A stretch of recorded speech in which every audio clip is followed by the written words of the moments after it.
మానవుని జీవితం మాధవుడిని చేరడానికి మాత్రమే నిర్దేశింపబడింది.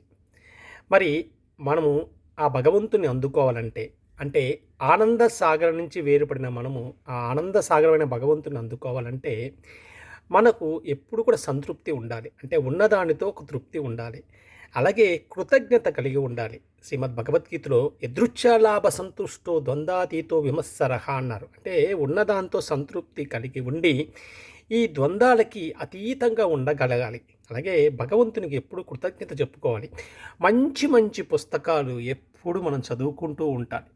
ముఖ్యంగా శ్రీమద్ భగవద్గీత, భాగవతం, రామాయణం లాంటి గొప్ప గొప్ప పుస్తకాలు చదువుకుంటూ, దానిలో మనం తెలుసుకున్న విషయాలని కొంత విచారణ చేసి, వాటిని ఒక పుస్తకంలో చక్కగా రాసుకుంటూ, అలాగే వాటిని మననం చేసుకుంటూ ఉంటే భగవంతుని యొక్క దర్శనం తప్పకుండా అవుతుంది.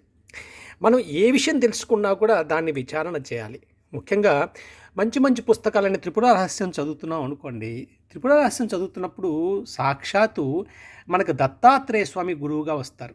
మనం ఆయనతో మన సందేహాలు తీర్చుకుంటూ ఉండాలి. భగవంతుడు గురువుల్ని పంపించాడు. గురువు అనేది సర్వత్రా వ్యాపించిన జ్ఞానంతో సమానం.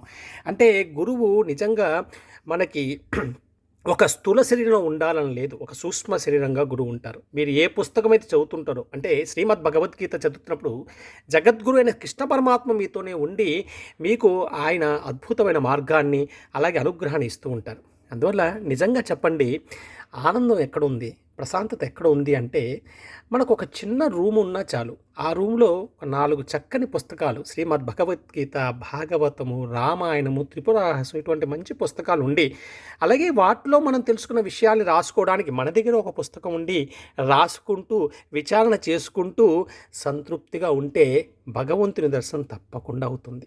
శాంతముననే జయమునొందించును, శాంతముననే గురువు జాడ తెలియు, శాంతభావ మహిమ చర్చింపలేమయ్యా, విశ్వదాభిరామ వినురవేమ అన్నారు. అలాగే క్షమ కలిగిన సిరి కలుగును, క్షమ కలిగిన వాణి కలుగు, సౌఖ్యములెల్లన్ క్షమ కలుగతోన కలుగును, క్షమ కలిగిన మెచ్చు సౌరి సదయుడు తండ్రి.